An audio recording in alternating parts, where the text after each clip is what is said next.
Saint Mary metro station, जहां mother Mary यानी मरियम की स्टेचू तो उकेरी गई, साथ ही यहां जीसस क्राइस्ट यानी ईसा मसीह की मूर्ति भी नजर आती है। ईरान जैसे इस्लामिक रिपब्लिक में मूर्ति, वो भी इतने बड़े पब्लिक प्लेस में, ये सवाल इसीलिए भी पैदा होता है क्योंकि ईरान को एक कट्टरपंथी देश माना जाता है। कहा जाता है कि ईरान ने ऐसा करके उस पर कट्टरपंथ का लेबल लगाने वाले यूएस और इसराइल को आईना दिखा दिया। समस्त को प्रभु जीशु ख्रीष्टर मधुमय नाम आंतरिक नमस्कार। ईरान लगैला जीशुंकर मूर्ति, एक इस्लाम देश बा मुसलमान देश से प्रभु जीशु ख्रीष्टर मूर्ति को स्थापन कला। यही घटना देखिया परे ए समस्त विषय सुनला परे जिते भी मुसलमान देश गुड़िक अच्छा समस्त पूरा शक हो जाइछन्ते।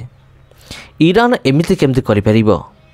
ईरान हूँ एक मुसलमान देश, एक मुसलमान देश प्रभु जीशुंकर मूर्ति को केमिति स्थापन करिपरिबो? तेबे प्रिय बंधुगण, यार गोटे मात्र उत्तर अच्छी मुझे जनवाई चाहूँचे। तेबे उत्तरटी एमती देखंतु, विगत दिन मानकरे ईरान इस्राएल मध्य युद्ध चली, ईरान अमेरिका। तेबे प्रिय बंधुगण, समस्त मनरे या अच्छी गोटे भावना समस्त मन अच्छे जे मुसलमान देश गुड़िक अन्य धर्म गुड़िक सम्मान करती नहीं, अन्य धर्म को सम्मान करती नहीं, और सेमाने केवल निजर इस्लाम को सेमाने भल पाती, मुसलमान को सेमाने भल पाती, आउ सेमाने ख्रीस्टियन मान को भल पाती नहीं कि अन्य कौन सी धर्मर लोक मान को भल पाती नहीं। एक कथा को तीव्र आलोचना करिथिला किए? इस्राएल। तबे ख्रीष्टर प्रिय भाई और भनी माने इस्राएल ए समस्त विषय बेसी आलोचना करिथिला। ईरान को बहुत समालोचना करिथिला जे ईरान हूँ एक इस्लाम देश बा मुसलमान देश, ये केवल मुसलमान मान को सपोर्ट करे।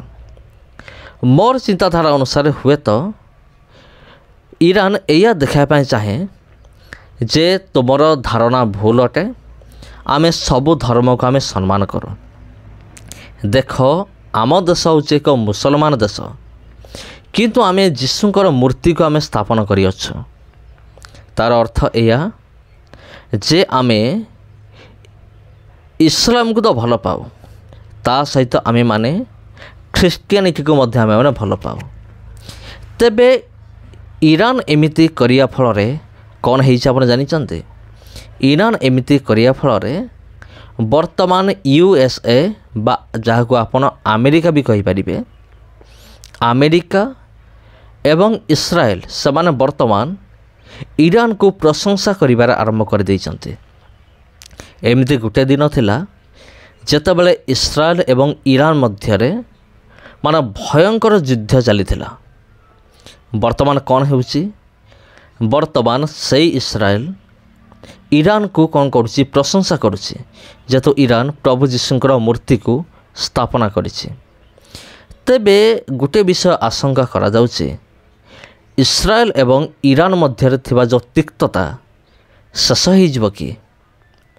आ शेष हो गले तो बहुत भल। जो शत्रुता रही अछि, युद्ध खोर मनोभाव रही अछि, सेटा कौन शेष हो कि? जदि प्रिय बंधुगण शेष हो गला, तेबे दुई देश मध्य निश्चय शांति आसीबो निश्चिंत भाव में। हुए तो यहाँ परमेश्वर को मध्य प्लान हो पारे, ईश्वर एक योजना हो पारे जे युद्ध बंद हो, लोक मैंने आउ न मरंतु, लोक मैंने आउ हैरान न हुंतु। तबे विगत दिन में आपन देखिथिबे जे केते क्षति हो गला जेतेबेले इस्राएल गाजा उपरे आक्रमण करिथिला। सेतेबेले गाजा केमती ध्वस्त विध्वस्त हो जाइथिला, आउ इस्राएल केमती बंकर भितर पशि पशि, इस्राएल सैन्य माने बंकर भितर पशि पशि खोजी खोजी आतंकवादी को सेमाने कौन करते मूल पोस्ट कर देथिले पूरा। आ बंकर टाको कौन करथिले पूरा संपूर्ण रूप से सेमाने उजाड़ी देथिले। तेबे ख्रीष्टर प्रिय भाई और भनी माने, आउ एटा हूँ सत्य विषय, एटा अच्छे आउ पूर्व पूर्वरु बहुत समय पूर्वरु ही इस्राएल ईरान को कौन करिछि आ से टार्गेट करिके सब बेले धर्मद्रोही बोले कही आसी कारण एमाने केवल मुसलमान मान को सपोर्ट करते किंतु ईरान देखला जे देख आमे केवल मुसलमान को सपोर्ट करूनु आमे सबु धर्म को आमे सपोर्ट करूँ से ईरान कौन कला एक इतिहास रचिला भली एक काम करदेला प्रभु जीशुख्रीष्ट एक मूर्ति को स्थापन करिकी पूरा दुनिया को देखईदेला जे आमे ख्रीष्टियानिटी को मध्य आमे माने भल पाऊ। तेबे प्रिय बंधुगण ख्रीष्टरे प्रिय भाई भौणी माने ए समस्त विषय देखिला परे आपनकर मतामत कौन कमेंट बॉक्स रे कमेंट करके निश्चित भाव में जनातु।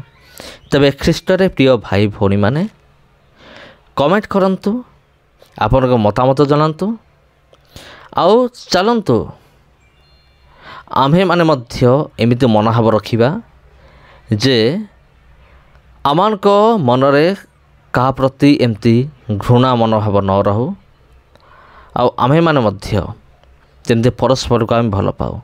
समस्त नमस्कार पुणी भेट हो आपण सहित आउ गोटे वीडियो भल लगी वीडियो को शेयर करंतु चैनल को प्रथम थर पांच चैनल को सब्सक्राइब करंतु। समस्त को प्रभु यीशु ख्रीष्ट मधुमय नाम रे आंतरिक नमस्कार। यह है ईरान की राजधानी तेहरान का एक शानदार मेट्रो स्टेशन।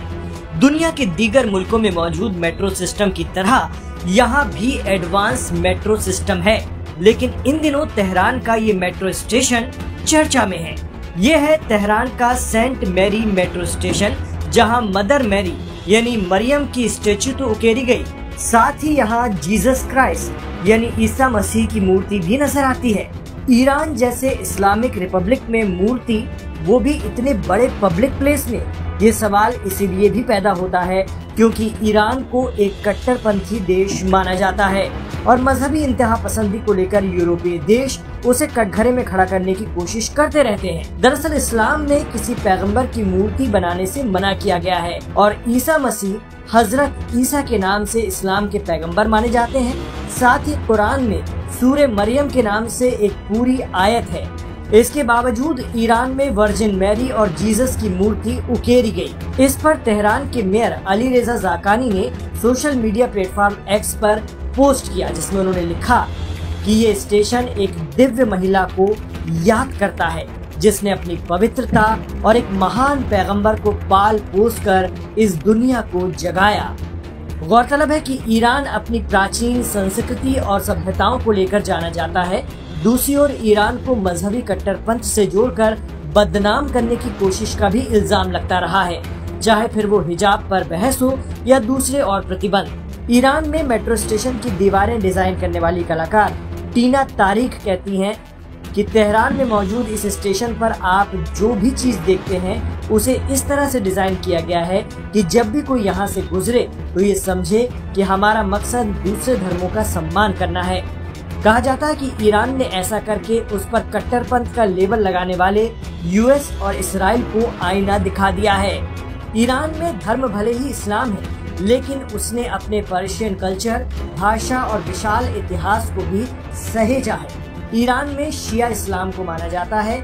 यहाँ शिया मुसलमान बहुसंख्यक हैं, लेकिन यहाँ के समाज में सभी धर्मों को उनकी हिस्सेदारी और सम्मान दिया जाता है।